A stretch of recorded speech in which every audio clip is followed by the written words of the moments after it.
Hello everyone. आज की इस वीडियो में बात करेंगे मैकेनिक्स लेक्चर नंबर 3। मैंने इससे पहले 2 लेक्चर को डिस्कस कर चुका हूं। अगर आप नहीं देखे हैं तो मेरे चैनल पर विजिट करके उस वीडियो को देख सकते हैं। तो चलिए शुरू करते हैं। देखिए फर्स्ट क्वेश्चन को, the time of flight of a projectile on a horizontal plane is given by. तो ये होता है T = 2u sin alpha by G, यानी ये आंसर सही हो जाएगा। ठीक है, देखिए नेक्स्ट क्वेश्चन को, the horizontal range of a projectile is given by. तो ये होता है r is equal to U square sine 2 alpha by G होता है, यानी आपको आंसर हो जाएगा बी राइट हो जाएगा। ठीक है, चलिए नेक्स्ट क्वेश्चन को देखते हैं। The range of a projectile is maximum when the angle of projection is. तो ये होता है 45 डिग्री।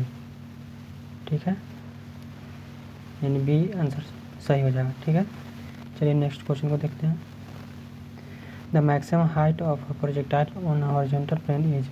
तो ये होता है U square sine square alpha by 2g होता है। ठीक है, ये आंसर सही हो जाएगा। चलिए नेक्स्ट क्वेश्चन को देखते हैं।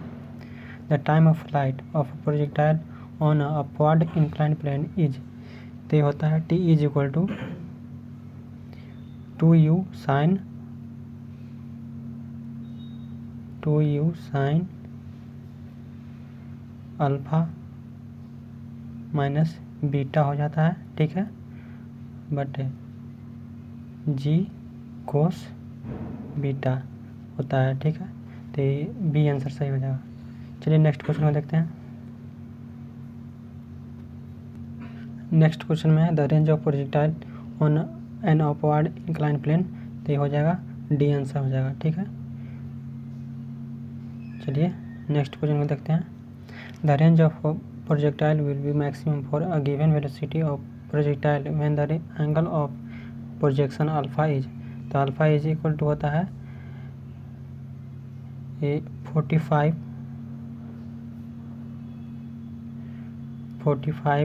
डिग्री प्लस बीटा बाई 2 होता है। ठीक है, यानी सी सही हो जाएगा। चलिए नेक्स्ट क्वेश्चन को देखते हैं। The range of projectile on downward inclined plane is dash. The range on upward inclined plane for the same velocity of projectile and angle of projection ये मोर देन होता है। इसका आंसर मोर देन होगा। ठीक है, B सही हो जाएगा। चलिए नेक्स्ट क्वेश्चन को देखते हैं। The unit of angular velocity is. ये होता है रेडियन पर सेकेंड भी होता है और रिवोल्यूशन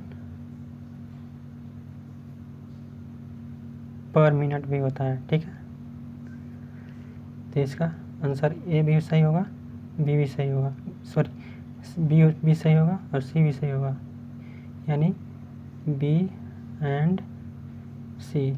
ठीक है, चलिए नेक्स्ट क्वेश्चन को देखते हैं। द एंगुलर वेलोसिटी होता है रेडियन पर सेकेंड में। ठीक है, of a body rotating at n revolution per minute is. तो ये होता है 2 पाई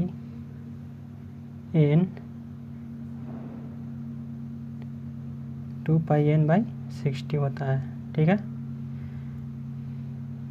यानी सी सही हो जाएगा। ठीक है, चलिए नेक्स्ट क्वेश्चन देखते हैं। The unit of angular acceleration is. तो यूनिट ऑफ एंगुलर एक्सेलरेशन का जो होता है रेडियन पर सेकेंड स्क्वायर होता है। ठीक है, रेडियन पर सेकेंड स्क्वायर, इसका आंसर हो जाएगा डी। चलिए नेक्स्ट क्वेश्चन देखते हैं। The unit of angular acceleration is. ये सेम क्वेश्चन है, इसका भी आंसर यही हो जाएगा डी। चलिए नेक्स्ट क्वेश्चन को देखते हैं। The linear velocity of body rotating at omega radian पर second along a circular path of radius r is given by। तो ये होता है ओमेगा इंटू आर होता है, ठीक है। बी आंसर सही हो जाएगा, ठीक है। चलिए नेक्स्ट क्वेश्चन को देखते हैं। The linear acceleration of a body rotating along a circular path of radius r with an angular acceleration of alpha radian पर सेकेंड स्क्वायर। तो ये होता है ए इज इक्वल टू होता है अल्फ़ा इंटू आर। बी सही हो जाएगा इसका, ठीक है। नेक्स्ट क्वेश्चन को देखते हैं। Which of the following are vector quantities. तो जितना भी है ना, डिस्प्लेसमेंट भी होता है, यहाँ पर एंगुलर लगा हुआ है तो एंगुलर डिस्प्लेसमेंट भी होगा, एंगुलर वेलोसिटी भी होगा, एंगुलर एक्सेलरेशन यानी ऑल हो जाएगा, ठीक है। चलिए नेक्स्ट क्वेश्चन को देखते हैं। The motion of a particle around a fixed axis is. तो ये सर्कुलर हो जाएगा, ठीक है, सर्कुलर, ठीक है। सी आंसर सही हो जाएगा। चलिए नेक्स्ट क्वेश्चन को देखते हैं। The periodic time of a particle with simple harmonic motion is dash proportional to the angular velocity. तो ये इनवर्सली प्रोपोर्शनल होता है, ठीक है। इसका आंसर हो जाएगा बी, राइट हो जाएगा, ठीक है। चलिए नेक्स्ट क्वेश्चन को देखते हैं।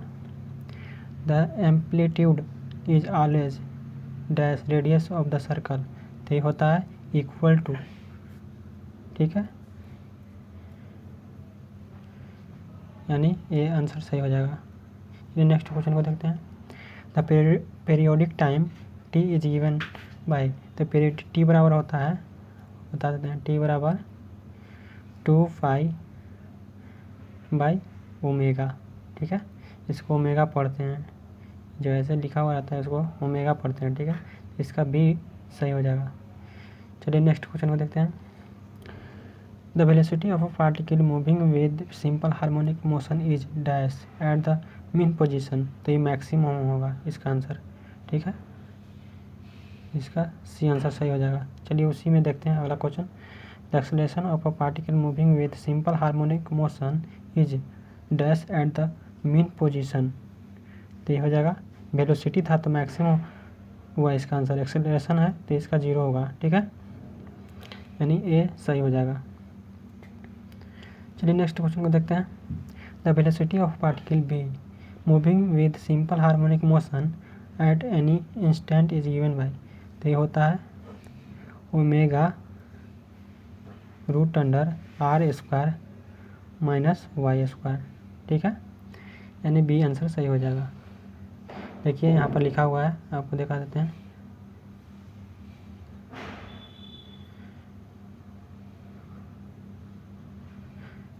देखिए आर जो होता है वो एम्पलीट्यूड ऑफ मोशन होता है, ठीक है। और ये वाई जो होता है displacement of the particle from mean position, ठीक है। चलिए नेक्स्ट क्वेश्चन को देखते हैं। The acceleration of a particle moving with simple harmonic motion at any instant is given by. तो ये होता है omega square into Y, sorry square नहीं होगा यहाँ पे, इतना ही सिर्फ होता है, यानी बी आंसर सही हो जाएगा। चलिए नेक्स्ट उसी में देखते हैं।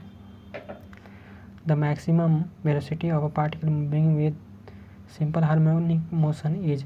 तो ओमेगा इंटू आर हो जाएगा, ठीक है, यानी बी आंसर सही हो जाएगा इसका भी। चलिए इसी में नेक्स्ट क्वेश्चन को देखते हैं। The maximum acceleration of a particle moving with simple harmonic motion is. तो ये होता है ओमेगा स्क्वायर इंटू आर, इसी आंसर सही हो जाएगा। चलिए नेक्स्ट क्वेश्चन को देखते हैं। One end of a helical spring is fixed while the other end carries the load W which moves with simple harmonic motion. The frequency of motion is given by। तो ये होता है 1/2 pi root under G by L, ये सब का root होगा, ठीक है। तो इसका आंसर हो जाएगा बी। देखिए डेल जो होता है डिफ्लेक्शन ऑफ द स्प्रिंग होता है, ठीक है, यहाँ पर लिखा हुआ है। नेक्स्ट क्वेश्चन को देखते हैं। देखिए the periodic time of one oscillation for a simple pendulum is, तो ये होता है 2 पाई रूट अंडर L/G होता है। ठीक है, इसका सी आंसर सही हो जाएगा। चलिए नेक्स्ट क्वेश्चन को देखते हैं। In order to double the period of simple pendulum the length of the string should be quadrupled होता है, यानी इसका आंसर सी आंसर सही हो जाएगा। ठीक है, चलिए नेक्स्ट क्वेश्चन को देखते हैं। A pendulum which executes 1 beat per second is known as, 30 seconds pendulum होता है, यानी सेकेंड पेंडुलम, यानी D will be the right answer हो जाएगा इसका। ठीक है, डी आंसर सही हो जाएगा। चलिए नेक्स्ट क्वेश्चन को देखते हैं। If a pendulum is taken 1 kilometre below the earth surface in a mine it will dash in time, तो गेन होगा इसका आंसर, गेन, यानी ए आंसर सही हो जाएगा इसका। चलिए नेक्स्ट क्वेश्चन को देखते हैं। The length of a seconds pendulum is, second pendulum का जो लेंथ होता है वो 99.4 सेंटीमीटर होता है। ठीक है, बी इसका आंसर सही हो जाएगा। चलिए नेक्स्ट क्वेश्चन को देखते हैं। The frequency of oscillation of compound pendulum is, तो कंपाउंड पेंडुलम के लिए आंसर ये होता है सी होता है, सी हो जाएगा इसका आंसर, यानी 1/2 pi root under GH/K/G² plus H²। ठीक है, सी आंसर सही हो जाएगा इसका।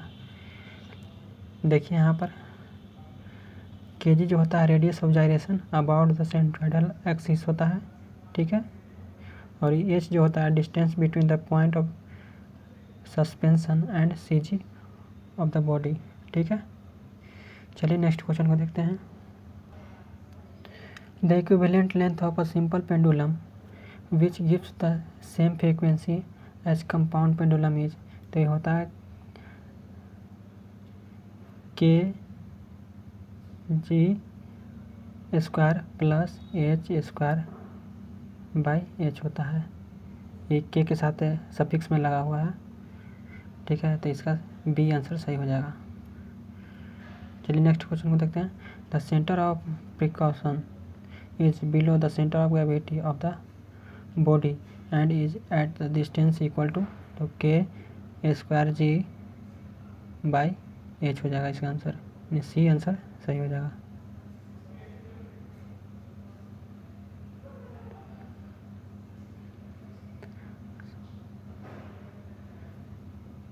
सी आंसर सही हो जाएगा। ठीक है, चलिए नेक्स्ट क्वेश्चन को देखते हैं। The motion of a wheel of a car is, तो ये होता है combined translation and rotation, combined translation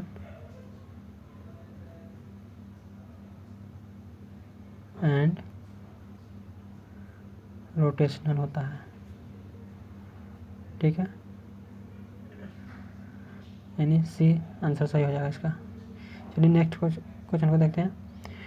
when a person on a bicycle drives around a curve he has to lean dash to maintain equilibrium, inward होगा इसका answer, inward. ठीक है, ये answer सही हो जाएगा। चलिए नेक्स्ट क्वेश्चन को देखते हैं। The angle of oscillation of a vehicle when moving along a circular path dash upon its mass, it does not depend होगा इसका आंसर, यानी B will be the right answer हो जाएगा। चलिए नेक्स्ट क्वेश्चन को देखते हैं।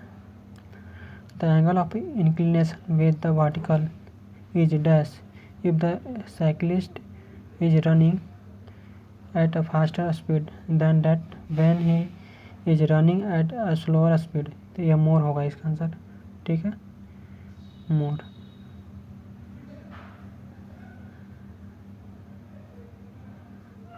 ये आंसर सही हो जाएगा इसका। चलिए नेक्स्ट क्वेश्चन को देखते हैं। The slope on a road surface generally provided on the curve is known as, angle of banking इसको बोलते हैं। Angle of banking. ठीक है, इसका आंसर सी आंसर सही हो जाएगा। चलिए नेक्स्ट क्वेश्चन को देखते हैं। An ideal angle of banking provided on the curve on roads depends upon, ये वेलोसिटी के स्क्वायर ऑफ द व्हीकल होगा। इसका आंसर बी के स्क्वायर ऑफ